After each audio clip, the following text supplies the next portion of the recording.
When you have a podcast, you've created a stage. Even by virtue of that, you're creating opportunities for other people. And each and every step of the way, whenever I meet people and I'll be like, how can I help you? How can I serve you? What are you looking for? And what do I have in my resources that I can help? Most hosts never achieve the results they hoped for. They're falling short on listenership and monetization, meaning their message isn't being heard and their show ends up costing them money. This podcast was created to help you grow your listenership and make money while you're at it. Get ready to take notes. Here's your host, Adam Adams. Hey, what's up, podcaster? It is your host, Adam A. Adams. And today we've got somebody who launched a service for you, a podcaster. And also I've had a couple of clients and just listeners who told me, Deirdre, you're not going to believe it. They came and told me that they learned a lot from that episode that I did with you. And I'm like, well, I guess I just got to have her on. So she's finally actually on. You must listen to someone else's podcast. I've never interviewed her. It's not that I wouldn't. I just haven't met her yet. And then we connected on social and I asked you to jump on the podcast. So you've got a podcast that serves podcasters, a business that serves podcasters. And I think there's really two things that my listener probably wants to get out of today. It's you've gotten a lot of visibility with your company where it's everywhere that I can see. A lot of people are using it, talking about it. Even people think that I interviewed you on my podcast already because you're just that famous. And there's that. And then there's also just things that you're doing with your podcast that are being able to help you grow.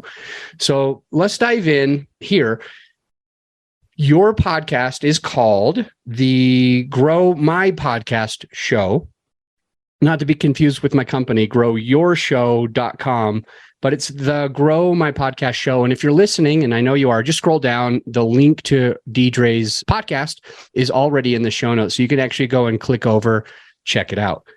But as I read this, it's talking about how it kind of sounds like you're helping someone who already has a podcast. They're a coach, they're a mentor, they have a business where they can do well, and they really just need to be able to get in front of more listeners. Is that correct? Yeah, that's right. Okay. Nailed it. Do you mind letting us know, like, what are a few tips that you've learned along the way that you teach maybe on your podcast? Oh, gosh. Okay. So many. So there's some that I have definitely learned, and then there's some that I leverage expert guests. And Adam, I would love to have you on the show as well. But yeah, so basically things that I've learned, I've actually distilled into, because my brain works in structures and frameworks. So I was like, okay, how do I make this consumable? And it's through what I call the traffic pyramid. And basically the traffic pyramid for me has 4 tiers. And this is relevant for if you're growing a podcast, if you're growing a business, because for me, it was really, I learned it through growing businesses. And then I was like, when I launched my podcast, I was like, oh my gosh, this is actually like growing a business. I need to apply the same strategies. And so in the traffic pyramid, there's 4 tiers to it. There's what I call passive organic marketing, which is all of your content creation, the things that we put out there, whether it's on social media, whether it's the podcast as well, whether it's blog posts or emails, the things that we're doing, right? And then the tier above that is what I call active organic marketing, because I think a lot of times, and I am so guilty of this, is we put things out there and then we sit back and we're like, oh, yes, good job, pat ourselves on the shoulders, like job done. We put our content out there and that's it. And that's give me those two again. And I'm going to be taking better notes than I have been. I've got the traffic pyramid and like the bottom level is content. Passive organic marketing. Passive. Passive. Organic marketing. Okay. Yes. Okay. So passive, organic. Yeah. And then the second tier was active organic marketing. Yeah. Organic. And this is really where you're making that content that you're creating work for you. So we talk about optimization a lot. We talk about whether you need to actually be active in finding your ideal audience and actually reaching out to them, because people need to know that you exist. Not in a spammy way, of course, there's a way to a little bit more authentic, but those are just some examples. And then the one that I actually personally love and I have really, really leaned into, which I'm really excited to talk to you about even more potentially, Adam, is leveraging other people's audiences. And it's not in the way That's number 2, the second to the top. Oh, yeah, second to the top. Yeah. Oh, okay. So I'm going backwards, but that's okay. Leveraging audience. Okay. Leveraging other people's audiences. And then the top is paid ads, which honestly, for a podcast, I haven't really leaned into as much. I'm actually really good friends with Mike Whiston from mowPod, and he's starting to get me into exploring that space for my podcast, but I haven't really seen it. And in speaking to other people as well, it hasn't been a huge contributor to growth. So I would definitely, for podcast, focus on the bottom 3 tiers. Okay. The bottom 3. Yes. What direction do I go? Okay. The bottom is tier. the top one the first one that you gave me? No, or is that the bottom one? Yeah, so I go no. Okay. So the bottom is passive organic marketing. That's like the anchor, right? That's the thing that you need to have that in order to have the rest of the pyramid work. And then active, leveraging other people's audiences, and then paid ads at the top. Paid ads at the top. Yeah. So quick question. If we are trying to grow a podcast, in your opinion, yes, we should have paid ads? No. If we're trying to grow a business, we should have paid ads? At some point. At some point. So there's a chicken and egg scenario, and I'm really curious on, because I look up to you and I respect you because you've done some really remarkable things. Everybody knows your business. That is a big deal. That in and of itself is a pretty big deal. So do we put out paid ads when we're not sure if we have the money, but we feel like we've got to invest in the podcast or our business so that it can pay us back, so that it can get 3-fold or 4-fold, or make $2 for every $1 we put in? Do we put in the ads right away, even when we are not sure if we can afford it? Or do we scrape by and try to build a business without doing any ads, and then we get some money and we're like, cool, now I can run ads? Which direction does Deirdre say? Oh, okay. All right. This is a murky question. I'll answer it from my personal experience, but then I'll also answer it from things that I've heard and I've been exposed to. So my personal experience and my personal recommendation is to not go into paid ads if you cannot afford it. And especially when you're at the beginning. I have seen a lot of people back when COVID first hit, there were so many people that were transitioning into the online space, coaching. I mean, we did the same thing because we had an agency that we actually transitioned into coaching when COVID hit because we couldn't see our clients anymore, etc. And at that time, and actually just before that, we saw so many people have success with paid ads because ads were cheap and because it was saturated by way of people were using ads, but in terms of the niche, like let's say the coaching space or the expert space or whatever, it was still relatively not as saturated. So people were finding a lot of success using ads. Now, because they built the business on ads, they are struggling. They're struggling because it's way more expensive. It's way harder to find your audience on particular platforms. And so now they have to almost go back and be like, okay, how do I actually organically try to find my audience and build my business? And so that's why personally I would recommend, so for Capsho, we have not actually spent any money on ads. It's all been organic to date. And so that's what I would personally recommend. Now, I know that there are others because I'm also read Russell Brunson's, I've actually been in his community. He's been a personal mentor of mine, and he is a big believer in ads, and the person with the most money wins, like the business with the most money wins. And he has a particular strategy to how to do that. Now, I see that and I can see how it works. And we do implement some of that stuff. But honestly, I would not actually go as bullish or hard into just investing all your money into something like that he would, because he has the resources and he has the means to do that. So I feel like I don't want to be conflicted, but I'm like, personally, I would just start organically. Okay. It's a slower way to do it, but it's a way that you can ensure that your business is sustainable. So I got multiple questions and I hope I can remember all of them because you're a good resource. So I'm looking at the paid ads, and you said that they used to work COVID time or whatever, and that they kind of stopped working. And it made me wonder, like, where should we be running the ads? If we run ads, have you seen a place that's better? Is it LinkedIn ads? Is it newspapers? Is it billboards? Is it Facebook ads, YouTube, Google ads? Where do you think that our money is going to be in a good place? And I guess part of the where were those people putting ads that it was cheap and now it's expensive? Yeah. So I'll answer the last one first because that's an easy one. So obviously Facebook ads was probably the biggest platform that a lot of coaches especially were kind of really investing heavily in. It was working for them to begin with, and now it's questionable. Not to say that it doesn't work, but it takes a lot more testing. And therefore, because of that, it takes a lot more time. So that leads me to sort of, because I know you asked a few questions, so I'm going to try to remember answer them. So let's just tell the listener something real quick. Yeah. You're not supposed to ask multiple questions. I know, I do it all the time. And then look what happens to my guest. And they want to be so good. They want to be so perfect. And they're like, I can't remember anything. I can't remember. Yeah. So in terms of what platform to be on now, it's going to sound really cliched, but it's like, where is your audience? Obviously we have, because if your audience is on LinkedIn, then it becomes a no-brainer to really go into LinkedIn. The way that I look at it is there's kind of two types of platforms. There's what we call discovery-based platform, and then there's the search-based platform.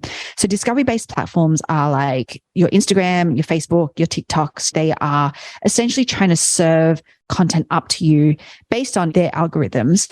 But essentially, as a consumer, as a user, we go on there to scroll, right? We're scrolling. And so we're discovering things as we go. The ads that show up are just, they may not be relevant to us. They may be, we don't know, right? And they don't know half the time. So that's one type of platform. The other type of platform is like search-based, and that's a Google, a YouTube. It's much more intention-based. It's when you're actually there to type something in, to find something out. So they're different types of, and I say that because in the same way, it's this one part, which is the platform, which is where are your audience?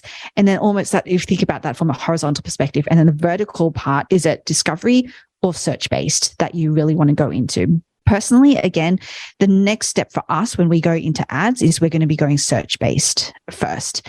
Now, that hasn't been the case in my future. What does that mean? Like, I know you say it's Google, it's YouTube, but like, how do we know if we're doing an ad in the right place? Like, it sounds like discovery-based is Facebook and search-based is YouTube and Google, but I'm not sure if I misunderstood. You said horizontally and vertically, and now it's trying to decide.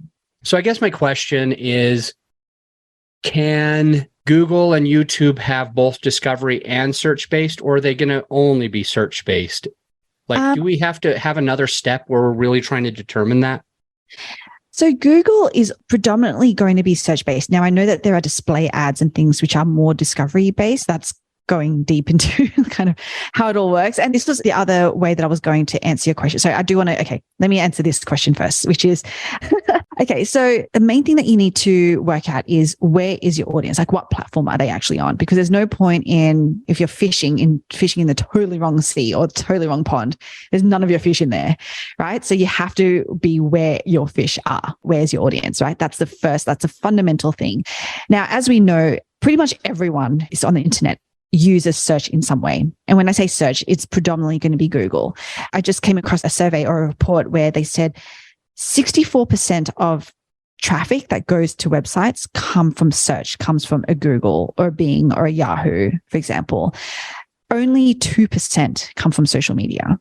So when you think about that, you've got 64% in search, 2% social media. That is a big, big difference. And yet we put so much of our time and our headspace and our money into social media. And that's not to say that that's wrong, because it's a good source of traffic because people are on there. But it's also, they're on there for a different purpose, which is where the discovery versus search comes from, right? Like, they're on these platforms to interact with their family and friends. They're on these platforms to interact with their own community in their own Facebook group. They're on there for different purpose. Now, if they happen to get interrupted and they're like, it's been on their mind to be like, oh, this Capsho thing sounds awesome. Let me look into it. If I'm happy with that, if I want people to be coming across Capsho in that way, then I will go into a discovery-based platform like a Facebook, Instagram, TikTok, etc. If I want people to be like very intentional, I'm looking for, and this is an example, I'm looking for an AI copywriter for my show notes, for example, then that would be where I would put money on Google. Does that make sense? It's very like intention-based versus not.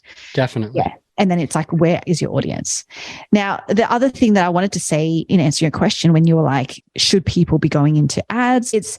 You can already tell just by me trying to answer this question, there's no simple answer to it, which means that it takes a lot of time and a lot of learning and headspace and resources to be able to A, get it stood up, and then B, get it right. And so that's why I also caution against going into ads to begin with, because end up spending not only money, but time.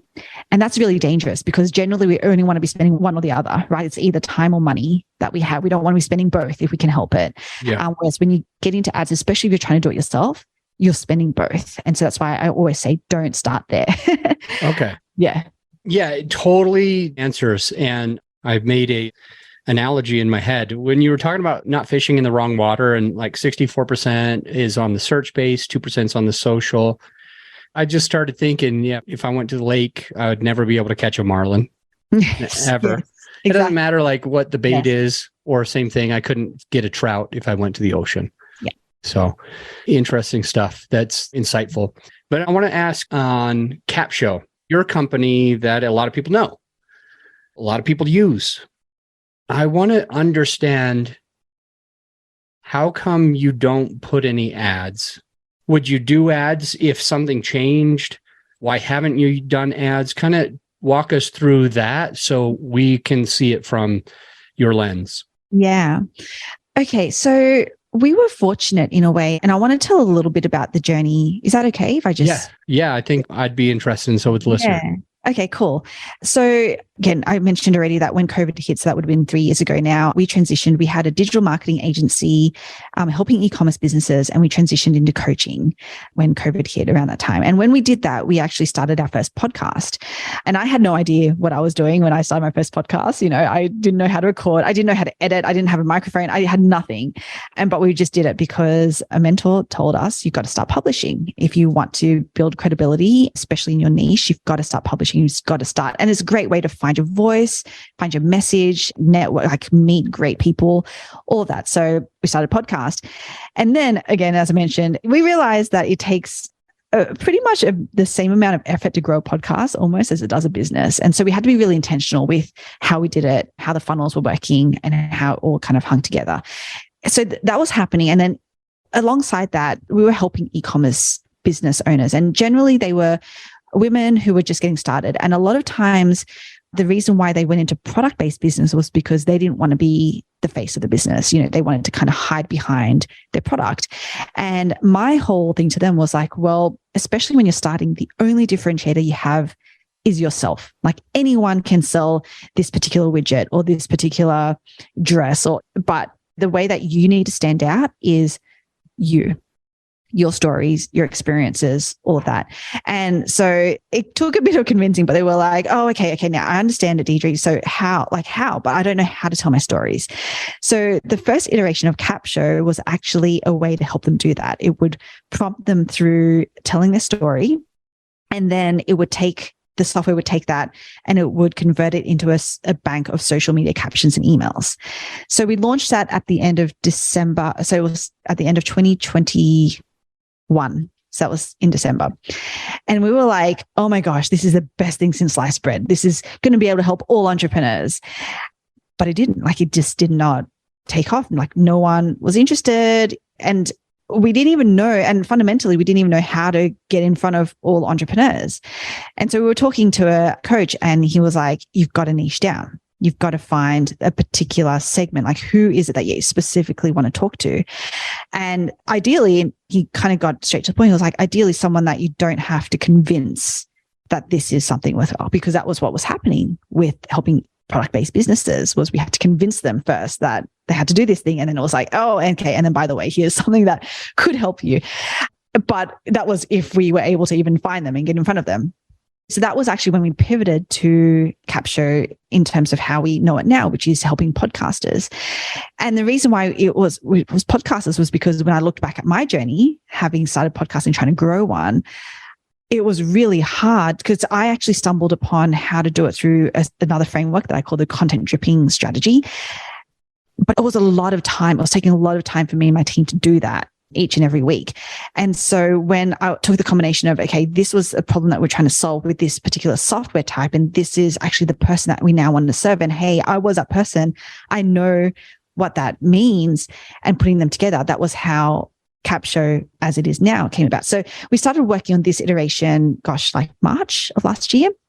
And the great thing is at that time, because we were first, like we were in what Russell Brunson calls the blue ocean. So I don't know if, if you're familiar with blue ocean versus red ocean, but it was a blue ocean opportunity. And for anyone listening to this who doesn't know, it's basically where there's pretty much no competition, in very crudely. Now, we all have competition, so that's not strictly true, but in the sense of how you're messaging it, how you're framing it, who you're targeting, the frameworks that you create around it, like that's what you actually start creating your own blue ocean. And I bring that up because your question was, how did you get visibility? We started by carving out our blue ocean. And I think this is missed a lot of times for a lot of people because we get really wrapped up and really excited about the thing that we want to do and the thing that we want to bring to life, that we forget that there's actually other people on the other side of it that A, need to hear about it and B, need to care about it. And that's what happens when you can create your own blue ocean and when you can make it really targeted to a particular, again, to the particular fish that you're trying to catch or get in front of, then that's actually starts to open up the opportunity. So that was the first thing that we did, was how do we get out of this red ocean of like trying to help all entrepreneurs create content in some way. And at that time, there was the Jaspers, there were the Copy.AIs and stuff who were like really big. Obviously, they captured that blue ocean. We would not be able to make any inroads there. But by being really, really specific about who we were targeting, who we were talking to, we were able to create our own blue ocean and create a lot of excitement. So then once you know that, it's kind of, and I'm talking about through my personal experience. So not everyone might follow this particular linear path, but this was kind of what we did and how we found it be really effective to get this visibility. So that was the first thing, create your own blue ocean. The second thing was almost really, I think I did have to change my mindset about this. When I talked about that third tier in the traffic pyramid, which was leveraging other people's audiences, a lot of us when we think about that, it's always like, okay, well, what can I get from this? Like, how do I create connections or where I'm going to get something out of it? I'm going to reach out to someone. I'm going to be like, I want this thing. How can you help me get this thing? Right? Like, and I felt like, by the way, I say all of this because I did it all myself. Right. But with Capsho, I was like, I'm going to change my mindset around this. And I am going to be how to serve first. Like, how do I create opportunities for other people? And so that could look like, for example, like your podcast, right? When you have a podcast, you've created a stage. Even by virtue of that, you're creating opportunities for other people. For me, so I had a podcast, have my summit, of which we're actually just promoting this year's one. It's going to be annual, but we have the Grow My Podcast Summit. And each and every step of the way, whenever I meet people, and I'm going to do the same as well with you, Adam, I'm 100% sure of this, where I'll be like, how can I help you? How can I serve you? Like, what are you looking for? And what do I have in my resources that I can help with that? Can I introduce you to someone? Can I promote you in some way to my audience? Like, I'm constantly, that's all I'm thinking about whenever I meet someone is like, do they have something? I mean, they have to have something compelling as well and something that can genuinely help my audience, because it doesn't make sense for me to be like, oh, you're an auto repair shop. Let me see how I can, like, it just doesn't make sense, right? But I always come with, how can I serve first, without expecting anything, by the way. And because what happens is, that's the magic, is when you actually don't expect anything, it comes, because we're human. Like, the law of reciprocity is so strong. Like, when someone does something for us, we need to, subconsciously or otherwise, we need to pay it back, because we don't want to be in anyone's debt, right? We don't want to be like, oh, you did this thing for me. Well, either cool, like I don't know if I can swear on this, but you can swear. You can swear. I was going to say, you could just be a dick about it. That's fine. That's everyone to their own. But more often than not, when we're in, and especially a smallish community like the podcasting one, you want to be able to be like, oh my gosh, thank you so much for helping me, Adam. Like, how can I help you? How can I now do this thing? And so every time I have conversations like that, that's always what happens. And so when I changed my mindset around this, and really just came from a place of serving and helping and truly collaborate, not to collaborate for, hey, what can I get out of it, but collaborate to be like, either what can you get out of it, or what can we both get out of it? Then that's when the magic happens. And so when you talk about how did I get this visibility, that was it. Like, that was the core of it. I just created so many amazing relationships, and I could rattle off all of the people who have helped along the way. And I will forever remember them, because when we were nobodies, when we were, we had nothing, literally, these are the people who helped us along the journey, along the way. And I will never forget that. And I will always never take that for granted. So yeah, that's how, and I can get into some specifics, but that's the overall, I just wanted to share that sort of mindset, like the way that you have to just come into being able to build a business. I'm curious on that. So I still want to learn more about why you're not doing ads. Yeah. Before that though, let's talk about the law of reciprocity, because I believe also that's a very powerful law. I mean, you say, love your hair. And they're like, oh, thanks. I love your shirt. You're like, nice shoes. Oh, I like yours too. Or whatever. You say hi. And the other person might not have wanted to say hi. Maybe they were in their own time, but then they'll say, good morning. They'll say hi. Or even so just it's hard not to. Yeah. It's really a lot. Right? Yeah, exactly. But let's get into this because I'm real curious. When do we start that law? Because there's a time in all of our, I think, Deirdre, you can probably relate as well.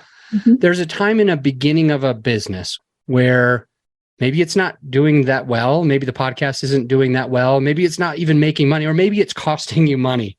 Like every month you're like, oh, this isn't sustainable. Mm-hmm. I only have a few more months of savings at this rate. For us to stop being selfish, stop thinking about what we want first, stop thinking about what we need, stop thinking about feeding our children or whatever it relates to the listener right now. And instead, we go to that service first, like you mentioned. Mm-hmm. And how do I serve first? And then you said, how do I create opportunities for other people? Yeah. Like, it just seems scary, I think, for some people to be willing and ready to go all the way and say, all right, I'm just going to serve like she said, but at whose expense? So what are your thoughts? I mean, if we've got a listener that maybe is in that place where their podcast or their company is not making the money, do you recommend that they go to that service right now, or how would they go about it?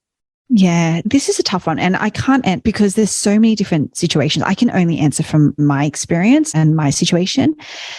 So that's why I preface that, because it's so hard to give advice. I don't want to be like, oh yeah, like go all in on this. And as you said, at the expense, and you'll find yourself living out of a car or something. Like that's not at all what I'm trying to say here. I think there's a balance to everything. There's always going to be a journey by which you're trying to figure things out, right? Like you're either, why is your business not working? For example, is it because, again, you're in a red ocean and it's really hard to cut through to get your message out there? Is it because the offer's wrong? Is it because like there's something clearly broken in what it is that you're doing if it's not working, right? So that's probably the first question that you need to ask. Sometimes we don't know. I know I was actually having a conversation with a local mastermind here in Austin, and someone was bringing up the fact that they were so shocked because they were speaking to someone else, another entrepreneur, who was part of 6 coaching programs. Like 6 coaching programs. That's a lot of money, a lot of time. And you just know immediately that if you are looking for that much help, it's because you're floundering yourself. And why is that? Is that because you just don't love the business that you're already in? Is it because you're actually trying to find the next thing? There's a root cause, right? So I think the first thing is like find that root cause, because that will tell you then essentially kind of quote unquote how much time you have. And then because if it's something like I fundamentally just do not have the right business, I fundamentally, in a step back from that, I don't even know who I'm serving, I don't even know why I'm doing this, for example, then that's going to take you potentially, depending on how quickly you work, a little bit more time to figure out. And if that's the case, then it's like, okay, do you maybe have to go find a part-time job while you're on that part of the journey of trying to figure something out? Because I never advocate for anyone starving. You have to be practical about this stuff. If you have the means to. So I was fortunate because at the time, so my husband, so we have 3 co-founders. It's my husband, myself, and one of my best friends. And at the time that we started, my husband was actually still working full time. So I was, myself and my best friend, Bonner, we were in the business full time. And so in a way I was fortunate because there was someone actually earning an income. So that was my situation, right? So very, very different. So if someone has that set up, then awesome. You probably do have a little bit of time and a little bit of runway to try to figure it out. but you have to figure it out. This is the thing. And figuring it out is part of the journey as well. Figuring it out is also committing. It's also going all in on, because I talk to a lot of people, a lot of entrepreneurs who want to do this and they want to do that. And I get it, because I'm like, entrepreneurship, ADHD, like we want to do everything. And there's so many opportunities out there. But at some point, for anything to work and take, like, you need to focus on the one thing.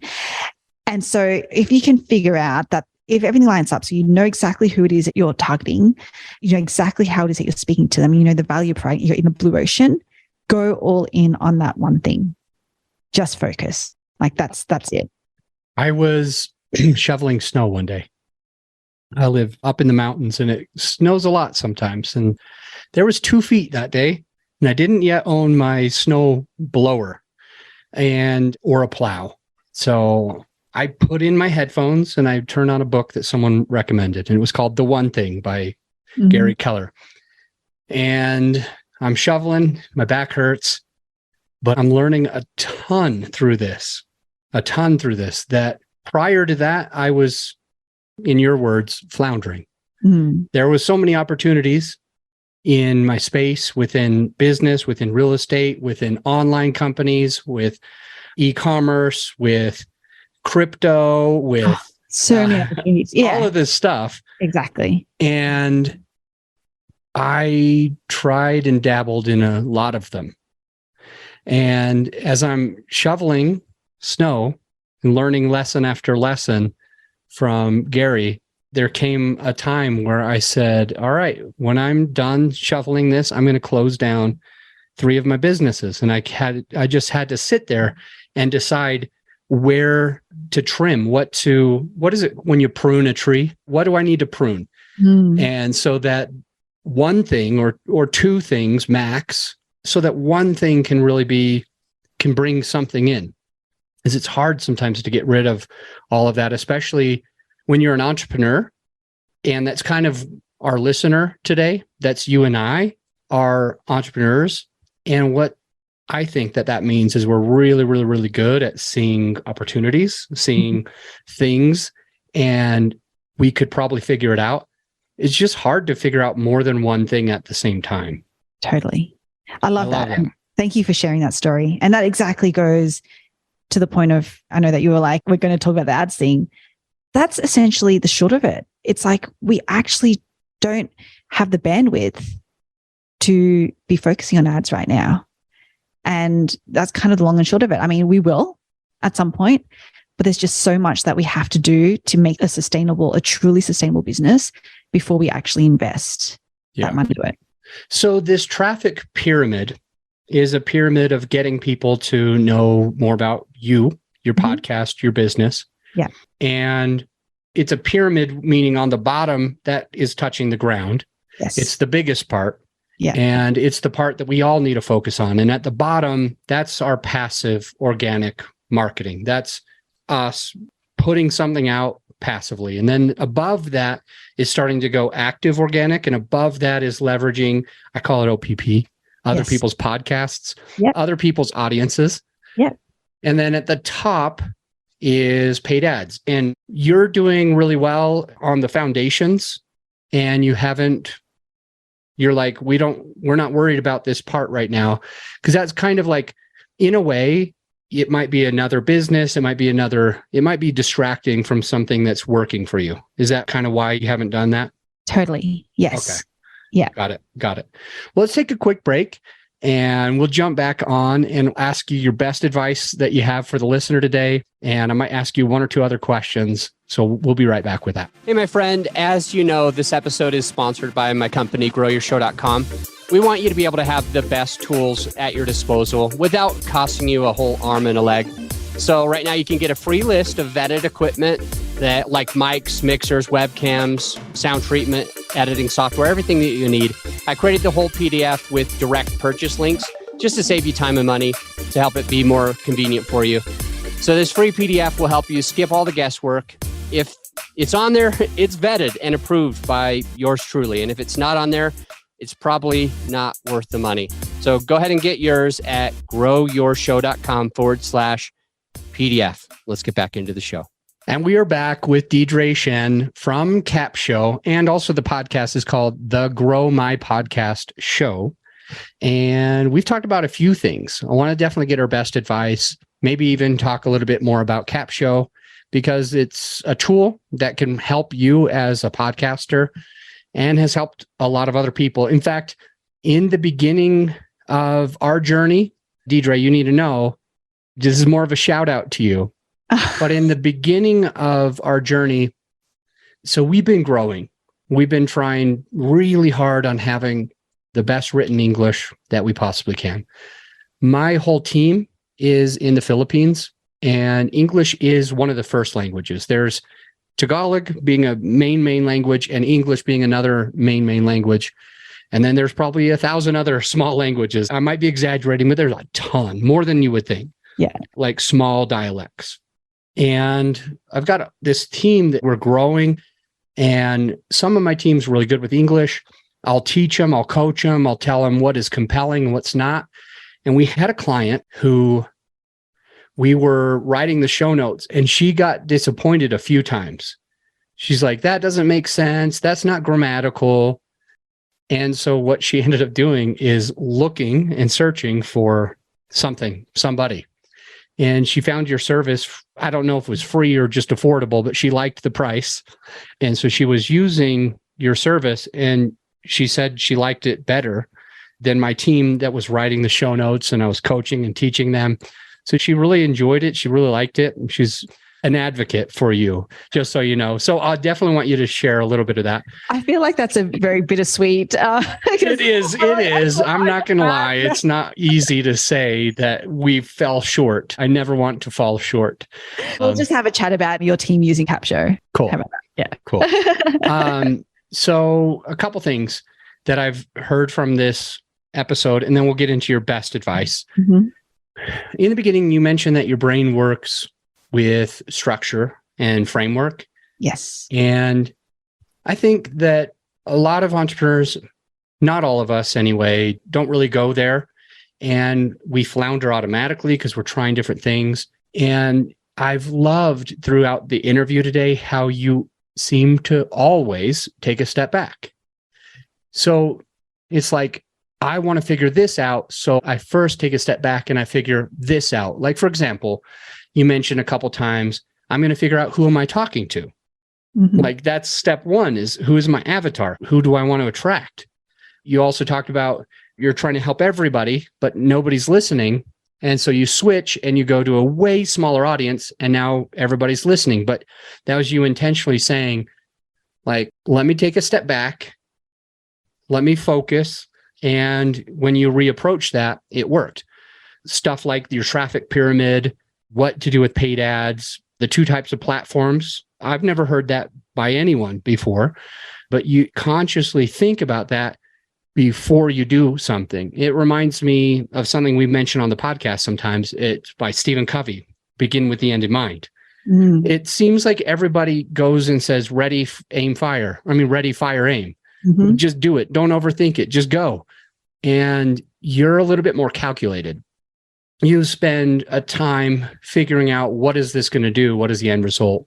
Another big takeaway that I enjoyed from you is the fish. You can't find certain fish in certain places. And I think that that is impactful for us to at least think of as we're going after somebody, or we're going to work with somebody, that's a big thing. The next big part that I got was when I think it was on the 3rd level, which was OPP, other people's audience. Mm-hmm. How you start with service first, where it's not that selfish. It's not that I need money, I need to feed my kids or whatever. It's not, I need more clients. It's how can I help? What can I do? What can I do to serve? And I think that the listener ought to be taking in that part. Would love to hear your content dripping strategy if we have time. But this whole law of reciprocity and why is your business not working? You take that second to stop and say, well, if it's not working, well, what's happening? Is it this? Is it that? And yeah, good stuff. So let's definitely get your best advice for a podcaster, talk a little bit about Capsho, And we might have to have you come back to talk about the content dripping strategy. I would love to. Okay, best advice. Gosh, this is always a hard one to answer because I just want to share everything. But if I was to boil it down to one main thing, because I'm a big believer, and thank you for recapping because that actually was like, wow, I said some, I think, smart things, which is cool.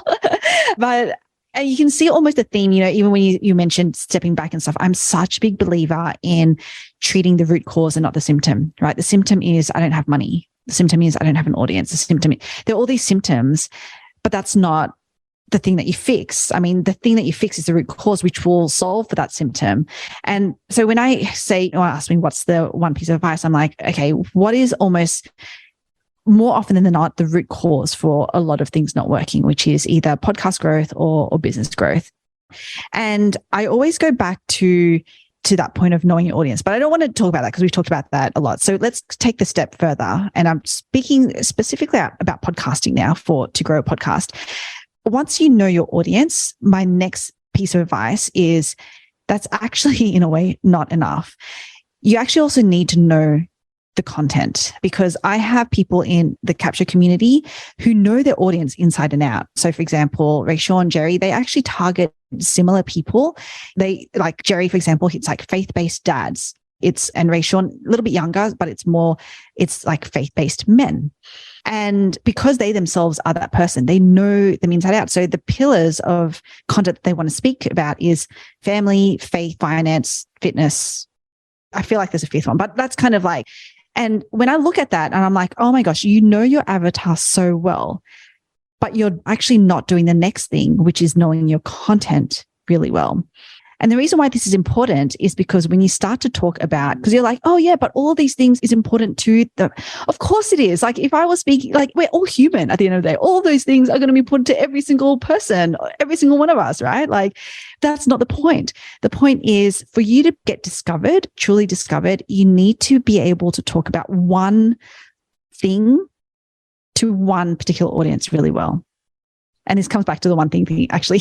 So for example, like when we were speaking to Jerry about, so he's like base men. And so we're like, okay, so when you talk about finance, like, do you know, are you an expert in finance? Is that why? No. Okay, well, why are you talking to them about finance then? Like, stop talking to them about finance. And so when we boiled it down, for him, it was basically family. Family was the crux of what it is that he loves talking about, that he has experienced, like really rich stories. And it's like, okay, great. Just focus on that. And the reason why this is so important from a tangible perspective or a practical perspective is whenever you're then wanting to get discovered, especially through search, you need to be known for one thing. Because I'll default to like Google, it's a bigger search engine, right? Their algorithm, it's a machine. Machines, I know that AI is the new thing and generative AI and how smart it is, but at the core, like it's still quite relatively one-dimensional. It needs to put you, say Adam or Deirdre, it needs to put us into a particular category. And then it needs to be able to say, okay, in that category, this person has credibility because of these podcasts that they've been on, for example, all link back to that one thing that they are known for. When we start to stretch ourselves across, like the machines cannot pick that up and we just cannot get discovered. And so that's why I'm like, the reason why potentially you're not getting discovered is because you don't know your audience. That's the first thing. Or is it because you don't actually know your content that you're speaking to that audience about? And so that's probably, if I were to give two things, best advice, know your audience. I've spoken about that a lot, but know the content that you're speaking to them about. 100%. Love that. When you started to say about these clients and family, faith, fitness, finance, friends, anything that starts with F, I was about to ask you, I'm like, but don't you think that's too much? Like, don't you think that's too many things for them to talk about? So I'm glad that that's where you went with it, is just kind of focusing on that and making sure to respond to that and answer that. For me, I completely agree. Focus on one thing, one person, and making sure to solve that problem. If it gets too broad, it really can be a little bit too big. So would you mind at the end just telling us kind of how can Capsho help the listener? Yeah, for sure. So you can tell that I'm a massive marketing nerd, right? And so Capsho was built by marketing nerds. And all of the stuff that I've spoken about, definitely on the passive organic marketing side, which is your content creation, that is actually what Capsho helps you completely with. It streamlines that whole process so that you can actually create content in literally under 10 minutes, at least the first draft. So what you do with Capsho is our users upload their audio file, and in under 10 minutes, it creates their title, description, podcast, website content, social media captions, email, blog post, LinkedIn article, YouTube description. It pulls out quotes, gives you a full transcript, and it's all first draft because we're big believers that the creator, has to be part of that process. But that's all designed with a lot of the strategies that I think about day in and day out. So when I talk about content and topic, like, it is so important that we actually stop in part of our audio processing. We actually stop it in the middle, and we force you to choose what topic you want Capsho to focus on, rather than relying on the AI to just be like, we could be talking about 10 million different things. So let's surface all of that. Like, that doesn't serve anyone, least of all your audience, right? So it forces you to pick one topic, and then that's what it creates the content around. And, so it's all of these marketing principles that we nerd out on, that we're like, we want to make sure that we can help our clients as much as possible shortcut so much of that learning, because we've done it all for them. Yeah. What do you think your AI would do about this episode? Like, what would it have captured today? Oh, it would 100% surface. So it'll surface up for you. It always surfaces up 5 topics. So it could probably be paid ads would be one. It would probably say serving comes first. I don't know. I'm just making that up because I'm not. Yeah. It would actually pick up the different themes. Like red ocean versus blue ocean. Yeah, it could very well. It'll probably focus on the ones that we've spent most time on. It'll probably say, know your audience, or like choosing your avatar, what content to create, things like that. And then what I do at that stage is I actually put those topics into a Moz or a key search or some kind of SEO ranker, and I see what actually ranks, what are people actually searching for. So if we are using the service, do we plug it into an SEO search ranker? At this stage, yes, but we have some things that we're working on that. Okay. So for example, we finished this episode today. Mm-hmm. I give it to Capsho. Yeah. It says we can talk about law of reciprocity. We can talk about floundering and focusing. We can talk about, it gives us 5 things. Yeah. And then we take those 5 things, and then we go to like a search engine, and then we try to figure out, what are people searching for? What search engine would we use if we are trying to figure that out today? Where would we go? So key search is quite affordable. I think it's something like $12 a month or something. It's called keyword search. Key search, just key search. Key search. Yeah. And so we plug in these 5 different things, and then it'll be, what does it like show, 75% or 30% or something like that? Yeah. So it'll give a rating, for lack of a better term. And that rating is generally based on the search and demand volume. So you always want to go for something that has, relatively good volume of search, but low demand. And generally what happens is that's a unicorn of a keyword, if you can find that. And are you using the word demand correctly?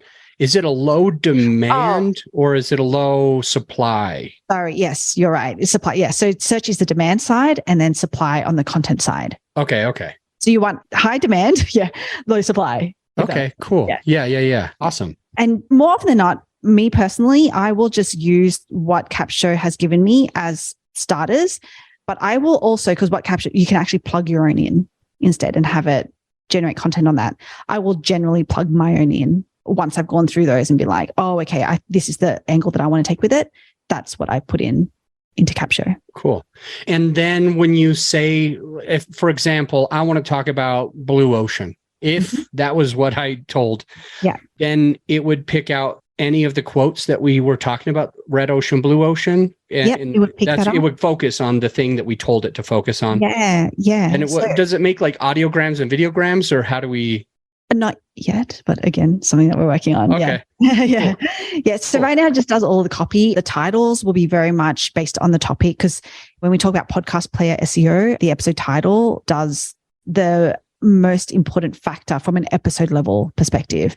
So you want to make sure that the title has the topic that you're talking about. We have what we call content honey traps. It's part of the content dripping strategy, but it's a way that we create curiosity. We give you those options, and that's generally going to be based on the topic that you've chosen. So there's a lot of marketing smarts that's gone into Capsho, which is why it's so powerful, to be honest, because Well, I'll get together with you and I'll have my team on with me and we'll start using it. We'll figure it out. We'll learn it. I already know lots of people that use it, and one person who already told us that it was better than my actual team. So it's all really, really good. I appreciate you. And your link to Capsho is already in the show notes. Your link to your website is already in the show notes. And any social that you wanted to share is down there as well. So if you're listening, go and check it out. And Deirdre does the same thing as me. On her podcast, it's every other. She switches every other. So how you know that the next episode is going to be a solo episode, that's the same similar thing that happens with her. So she's following that. Maybe you ought to follow it. You never know. We will see you on the next episode, which is a solo episode. And I already got something queued up and ready for you. See you there. I really don't say this nearly enough. I don't mention this, and I feel horrible because it's a great resource for you to be able to take your podcast to the next level. And it's simply a free resource that I don't need your email or anything. It's just a podcasting course that I created that is ended up putting in the very first 6 episodes of this podcast. So if you haven't checked it out, definitely going to want to just check out those first 6 episodes, see how they can help you improve your podcast, get in front of more people, and have a better result where you're making more money through the podcast, etc. So much can happen after you listen through episodes 1, 2, 3, 4, 5, and 6. So if you haven't done it, go do it now. And by the way, if you're subscribed, you'll keep hearing more great content. So to those of you who are, I'll see you on the next episode.